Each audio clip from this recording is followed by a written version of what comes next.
আসসালামু আলাইকুম ভিউয়ার্স, নিয়ে আসলাম খুব মজার একটা রেসিপি, লাউ শাক ভাজি। এটা কিন্তু লাউ শাক ভাজি না, চিংড়ি মাছ দিয়ে লাউ শাক ভাজি। যাদের মনে হবে লাউ শাক ভাজি অনেক বেশি মজার না, তাদের জন্য আজকের এই রেসিপি।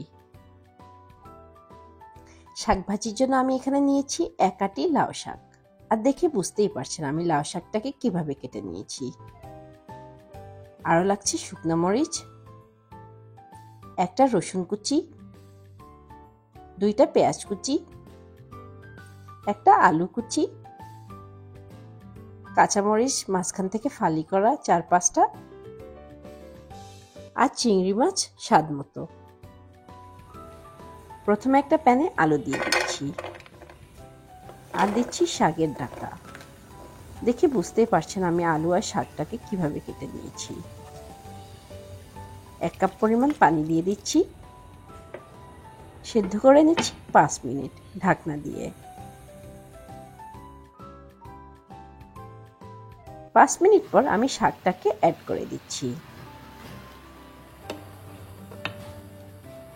আরও 5 মিনিট বয়েল করে নিচ্ছি, যখন না শাক থেকে পানিটা শুকিয়ে আসবে।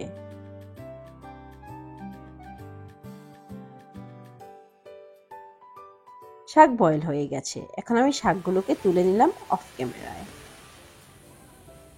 সেম প্যানে আমি দিয়ে দিলাম পরিমাণ মতো রান্নার তেল, প্রায় 3 টেবিল স্পুনের মতো। এখন আমি রসুন কুচি দিয়ে দিলাম, প্রায় একটা রসুনের কিছু রসুন কুচি আমি রেখে দিলাম, যাতে একটু পরে তা ইউজ করতে পারি। নেড়েচেড়ে পেঁয়াজ কুচি আর শুকনো মরিচ দিয়ে দিলাম। 2 মিনিট নেড়েচেড়ে দিচ্ছি।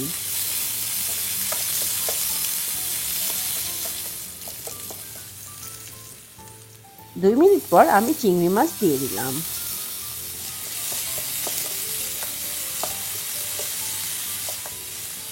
এখন স্বাদ মতো লবণ অ্যাড করলাম। অ্যাড করলাম বয়েল করা আলু আর শাকগুলি, নেড়েচেড়ে নিচ্ছি। দিয়ে দিচ্ছি বাকি রসুনের কুচিগুলি আর কাঁচামরিচ মাঝখান থেকে ফালি করা। 4-5 মিনিটের মতো নেড়েচেড়ে ভেজে নিচ্ছি শাকগুলিকে। 5 মিনিট পর আমার শাক ভাজি তৈরি হয়ে গেছে। চুলা থেকে নামিয়ে আমি সার্ভ করে নিলাম। গরম গরম ভাতের সাথে এই শাক ভাজিটা খেতে অসাধারণ লাগে। আশা করছি আজকের রেসিপিটা আপনাদের কাছে ভালো লাগবে। আর ভালো লাগলে লাইক, কমেন্ট আর শেয়ার করবেন আপনার ফ্রেন্ডস আর ফ্যামিলির সাথে। আমি কিন্তু every Friday new video upload করি। আল্লাহ হাফেজ।